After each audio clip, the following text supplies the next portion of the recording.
Saudara Presiden Joko Widodo meminta pengusutan tragedi Kanjuruhan, Malang, Jawa Timur tidak boleh ada yang ditutup-tutupi. Sejauh ini PSSI telah menjatuhkan sanksi berat untuk Arema FC dan panitia pelaksana pertandingan. Seperti apa sejauh ini hasil pengusutan tragedi Kanjuruhan? Kita akan bahas bersama anggota tim gabungan independen pencari fakta tragedi Kanjuruhan, Anton Sanjoyo, serta Ketua Komite Disiplin PSSI, Erwin Tobing. Selamat malam, Bapak-Bapak. Nanti ya, ini lagi wawancara. Bung Erwin, Bung Joy, sudah bergabung? Baik. Ya, silakan. Bung Erwin, baik. Bung Erwin, iya, tentu ini ada hal yang memang masih dalam investigasi, tapi bolehkah kami kemudian mengetahui apa sejauh ini yang sudah didapatkan oleh PSSI? Innalillahi wa inna ilaihi rajiun. Indonesia berduka, olahraga berduka, PSSI sangat berduka. Masyarakat Jatim, khususnya masyarakat Arema, semua keluarga yang meninggal maupun yang sakit diberi kekuatan oleh Allah Subhanahu wa Ta'ala. Amin. Mas Ekman, memang kami sudah turun kemarin. Saya melihat memang suatu pertandingan tanpa penonton tidak seru, tidak hidup. Suatu kesebelasan tanpa supporter itu juga tidak hidup. Ini adalah contoh begitu besar, begitu banyaknya pendukung Arema. Terlepas yang murni atau yang ada penyusupan, tapi begitu mereka antusias dan membanggakan, mencintai klubnya. Jadi kejadian ini sebenarnya terjadi adalah karena rasa sayang, rasa cinta. Kenapa Arema Malang kalah berturut-turut? Sebelum beberapa hari sebelumnya, minggu sebelumnya kalah dengan Persib Bandung dalam Liga 1 2022-2023. Kemudian kalah lagi dengan Persija Liga 1 2022-2023. Puncaknya adalah tanggal 1 kemarin dengan Persebaya. 23 tahun tidak pernah kalah di kandang sendiri. Ini mungkin menimbulkan kekecewaan kepada para pendukung fanatik dari Arema. Sehingga mereka spontanitas turun, nanyakan, tidak niat mukul, saya lihat. Karena saya cek tidak ada pemukulan kepada tidak berniat. Ini pertama ada dua hal nih Bung Erwin. Kenapa? Yang pertama 23 tahun di kandang sendiri nggak pernah kalah. Ini kalah ya. Lalu kemudian berbondong-bondong para supporter, para pendukungnya turun ke lapangan. Tapi Anda mengatakan tidak berniat untuk membuat chaos, untuk membuat kacau? Mereka tidak memukul pemain. Karena itu pemainnya sendiri. Jadi mereka datang mengaspirasikan, kalian ada apa? Semangat kita nih. Saya kan mendatangi semua tokoh Arema, mendatangi. Mereka memang pemain tidak ada yang dipukul, tidak ada yang dianiaya. Tapi karena rasa kecewa, mereka turun. Itu yang salahnya, tidak tertib. Ya. Tidak tertib. Tentu turunnya mereka, tentu aparat merasa, wah ini bahaya nih pelatih, pemain, wasit diusir. Dianggap ancaman begitu ya? Ancam, sangat patut tindakan itu. Dia takut dong, ribuan orang masuk ke lapangan loh. Ya. Pemain Arema masih di situ. Semua tapi ini menarik. Dari mana Anda kemudian bisa menyimpulkan bahwa tidak ada niat sama sekali untuk chaos, apalagi untuk memukul dan lain sebagainya oleh supporter yang turun? Kita melihat itu stadion tidak ada penghancuran, stadion tidak dirusak, mobil Arema tidak dirusak. Kalau ada mobil yang kemudian terbakar itu kejadiannya setelah kerusuhan. Dan itu mobil Arema ada situ bagus, tidak diganggu. Stadion tidak dirusak, pemain-pemain Arema tidak dipukul, tidak ada penganiayaan. Aparat, apakah kemudian diserang? Mungkin itulah imbas, karena memang kita juga harus maklum, karena kan takut, kok tiba-tiba masuk merengsek, diawali 2-4 orang langsung ribuan. Ini kan tentu kita harus jaga pemain. Kita harus Tapi jaga bahwa pendukungnya itu tidak kemudian berniat untuk menyerang aparat, tidak juga ya? Oh tidak. Betul belum, awal-awalnya begitu. Oke. Tapi kita kan tindakan polisi tentu benar untuk mencegah. Ini Iya, pemain iya. masih di dalam loh, official masih di dalam loh. Didatang ribuan, kalau dipukul baik dilindungi. Kalian mundur, mundur, mundur, mundur, mundur, mundur. Mungkin mundurnya itu awal tidak dipenuhi, mungkin ada sedikit kekerasan. Nah, itu mungkin aja terjadi. Akibat kekerasan mungkin mereka akhirnya marah. Karena cara mengusirnya mungkin mereka tidak terima. Sebenarnya orang Arema itu baik-baik saya lihat ya. Cinta, tidak memulai. Karena saya lihat semua tidak ada satupun stadion yang dirusak sama mereka. Tidak ada. Meskipun kan ada banyak juga video yang menggambarkan mobil kepolisian misalnya terguling, terbakar, itu bagaimana? Itu setelah itu mungkin dampak semuanya. Itu nanti biarlah pihak kepolisian yang menilai, saya tidak dalam kompetensi itu menjawab. Ada yang mengatakan itu terakhir, belakangan itu, setelah kerusuhan terjadi. Ya, nanti. Anda belum mendapatkan data lengkapnya soal itu, tapi bahwa yang Anda temukan, PSSI temukan, sementara ini tidak ada unsur kekacauan, tidak ada unsur chaos yang kemudian hendak dibuat oleh para supporter Arema. Pak Erwin? Bung Erwin? Iya, Arema itu sangat kompak saya lihat ya. Sangat kompak sehingga mereka turun kekecewaannya. Karena kita lihat video, kita lihat semuanya, nggak ada yang dipukul, nggak ada. Iya, iya. Ini pernyataan Anda yang pertama kali, karena sebelumnya belum pernah ada pernyataan PSSI seperti ini, betul ya? Ya, menurut saya menanyakan orang, itu dia tidak ada. Mereka hanya kecewa, sebenarnya bilang, udah bangkit dong, masa kalah mulu? Nah gitu lah, saya bilang, Pak, kami itu ingin menyatakan kekecewaan kami. Kenapa kalah berturut-turut? Ada apa? Mungkin dia hancur, itu kata-kata biasa. Dia hancur lebih itu. Kok ngalah lebih itu? Dia hancur, gitu paling. Tapi tidak ada suatu tindakan merusak misalnya. Membawa senjata tajam misalnya, tidak ada?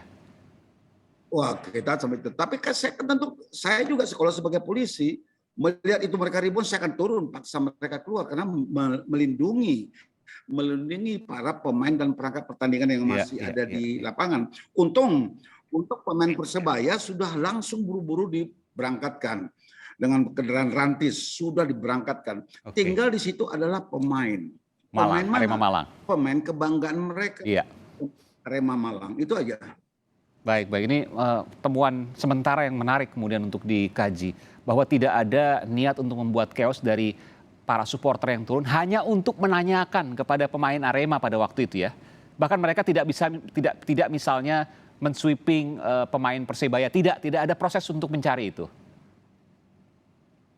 Oh bukan, harus diketahui ada suatu komitmen antara klub Persebaya dengan Arema. Kira-kira di awal pertengahan 2020 menjelang 2020. Saat Persebaya main di Surabaya, saat Arema main saat Arema bertanding melawan Persebaya di Surabaya, tidak satu pun boleh anak Arema masuk. Saat Persebaya bertanding melawan Arema di Malang, supporter Persebaya tidak boleh masuk. Sehingga kemarin pertandingan tidak ada bonek Surabaya, tidak ada. Semua itu Arema. Karena itu sudah komitmen, karena dulu sering ribut, itu ada komitmen bersama. Iya. Meskipun begini juga Pak Erwin, bahwa ada pertanyaan, ini kan bebuyutan ya antara Persebaya dengan Arema. Kenapa kemudian digelar? Sorry, begini Mas Ekman, aku mohon maaf. Jangan lagi kita sebut musuh bebuyutan dalam olahraga ini. Saya tidak bilang musuh bebuyutan, tapi persaingan yang bebuyutan dalam artian bahwa mereka ini hal yang memang dua klub yang memang sangat bersaing ketat begitu ya. Saya tidak sebut musuh. Jadi bahwa ini adalah persaingan yang ketat ya. Nah, saya ingin bicara bahwa kenapa kemudian ketika persaingannya begitu ketat, kita tahu bahwa Persebaya melawan Arema, lalu kemudian ada digelar di salah satu tempat Tidakkah itu kemudian memunculkan sebuah pertanyaan besar? Misalnya apa? Bisa terjadi chaos dan lain sebagainya. Karena siapapun yang menang, siapapun yang kalah tentu ini bisa menjadi potensi resiko yang besar. Memang kita banyak harus berubah dalam budaya persepak bolaan ini. Banyak harus kita ubah dengan kasus ini. Baik itu stadionnya, baik dengan mungkin sistem pengamanannya, baik dengan statuta FIFA yang harus kita ukur. Sehingga kita jelas, sehingga harus memang ada sisi baik untuk starting point perubahan di masyarakat kita ini tentang sepak bola. Karena bagaimanapun pencinta sepak bola itu kuat, besar sekali. Betul. Saya melihat dulu memang ada supporter ini tidak cocok dengan supporter ini. Klub ini tidak berlawanan antara klub sama klub, antar supporter. Tapi saya melihat dengan kasus ini, begitu bersatunya semua supporter. Walaupun dia itu tidak senang dengan Arema, musuh dibilang, tapi saat ini semua mereka bersatu, memberi doa, memberi dukungan kepada Arema. Mari Arema bangkit. Itu mereka bilang, mari Arema bangkit. Jangan terus bersedih. Mereka membuat acara. Saya lihat di Jatidiri, Semarang. Hari itu, malam itu tanggal 2 mau main bola. Stop tidak main bola, tapi semua datang menghidupkan lilin. Di Pakansari, Bogor, tanggal 2 main, di stop tidak boleh sesuai dengan instruksi presiden tidak bermain. Tapi mereka datang dan mereka berdoa, menghidupkan lilin, memberi semangat kepada Arema. Oke. Antara Solo dengan Jogja begitu. Jadi ini ada satu hal positif bahwa mari mencintai, mari sebagai apa yang Anda mau sampaikan dari itu semua? Anda temukan apa yang Anda sampaikan dari itu semua? Ternyata memang supporter itu semua mendukung, tapi ada sisi lain mereka akan bersatu. Masing-masing walaupun berbeda klub. Beda klub, beda daerah. Oke. Saya melihat itu, saya dikirim video. Loh, yang tadinya tidak mau ketemu bisa mereka berdoa, memberi support, memberi karangan bunga. Wah, saya bilang ini kita. Saya merinding ini mendengar Anda. Oh iya, saya datang ke Tugu, saya berdoa di situ, saya melihat di situ begitu banyak orang nangis dan banyak klub. Hai Arema, maju, jangan mundur. Saya melihat ini adalah suportifnya para supporter di seluruh klub Indonesia ini. Dimanapun mereka berada, saya dikirim video doa kepada masyarakat Jatim, kepada masyarakat Arema. Nah ini satu sisi yang bisa digunakan oleh kita nanti bagaimana memupuk kebersamaan ini. Hayo supporter, nonton yang baik. Memang ada supporter yang tidak baik seperti kemarin di Arema. Minuman keras banyak, dan itu bilang yang menolong ini kita mas Pak, saya menolong itu baunya mukanya, mulutnya bau minuman. Banyak Pak, seperti mabuk. Dan memang ditemukan oleh pihak kepolisian. Saya pas di situ di lapangan ketemu pihak lapornya Polda Jatim. Mereka menemukan, dan saya ada situ menemukan botol-botol minuman keras. Ya. Ada 42 botol dalam kemasan plastik yang sudah dituang dalam plastik. 42 botol yang belum sempat diminum karena rusuh. Ini kan banyak penyusup yang merusak nama klub, nama supporter ini. Itu yang harus dicegah karena. Ya. Yang langsung menolong saya temui, wah itu umumnya bau mulutnya bau apa? Bau minuman. Ya. Tapi itu segelintir.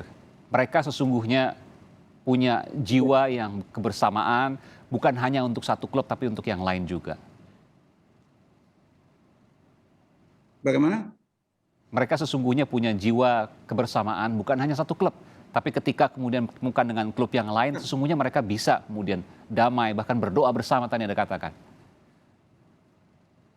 Ya. Baik. Terakhir Pak Erwin, apa yang bisa Anda sampaikan dari kejadian ini? Kita tentu berharap, kita tentu berdoa, kita tentu tidak pernah berpikir sedikit pun bahwa kejadian ini akan terjadi di masa depan. Berapapun jumlah korbannya. Ya, saya begitulah ikatan kekeluargaan supporter di Munchen, di mana di liga-liga Eropa. Mereka berdoa untuk supporter Malang. Disebut Malangnya, disebut Indonesianya. Itu rasa persaudaraan yang kuat antara pecinta olahraga, penggemar olahraga, supporter. Jadi yang saya lihat mengatakan, yang ingin saya sampaikan di sini bahwa kita sudah menjatuhkan hukuman kepada via itu, saya terus terang kasih hukuman seumur hidup. Dia tidak boleh, karena sangat berat kelalaiannya. Yang ingin saya katakan, ternyata jabatan di keolahragaan itu, di kepanitiaan, itu tidak sembarangan, harus hati-hati, karena punya risiko hukum, kena hukum disiplin dan risiko hukum. Bisa saja mereka ini masuk ke kena masalah pidana karena kelalaiannya. Sehingga saya ingin mengingatkan kepada semua panitia pelaksana, semua badan pelaksana keolahragaan dimanapun berada, jabatan mereka jangan dianggap rutinitas. Ini saya lihat panitia pelaksana ini sudah sekian tahun, apa dianggap rutinitas, karena rutinitas kewaspadaannya hilang. Kemudian perlu dipersiapkan, kita harus mulai menyiapkan steward, tidak lagi polisi. Sesuai dengan statuta FIFA, steward itu sebagai petugas keamanan sipil itu yang perlu disiapkan sebenarnya. Sehingga mereka yang berada di ring satu stadion. Nah ini kan perlu waktu. Seperti anak bola lah begitu ya? Anak bola lain lagi, bukan anak bola lain lagi. Ini maksudnya dari sipil, bukan dari petugas, tapi yang kemudian ikut membantu soal ketertiban. Ya seperti safety security officer. Dia bertanggung jawab menjaga pintu, setiap pintu menjaga. Nah, itu dia yang berpakaian seragam. Baik. Jadi polisi mungkin harus berada di luar. Tentu ini pelajaran mahal Pak Erwin, dan tentu PSSI berbenah. Saya yakin betul meskipun proses hukum, proses pembelajaran ini tentu harus kemudian tetap dilanjutkan untuk kemudian bagaimana kita belajar ke depan agar hal ini tidak terjadi dan terulang kembali. Betul. Baik, terima kasih Ketua Komite Disiplin Persatuan Sepak Bola Seluruh Indonesia PSSI, Erwin Tobing. Terima kasih Pak Erwin, selamat malam, sehat selalu.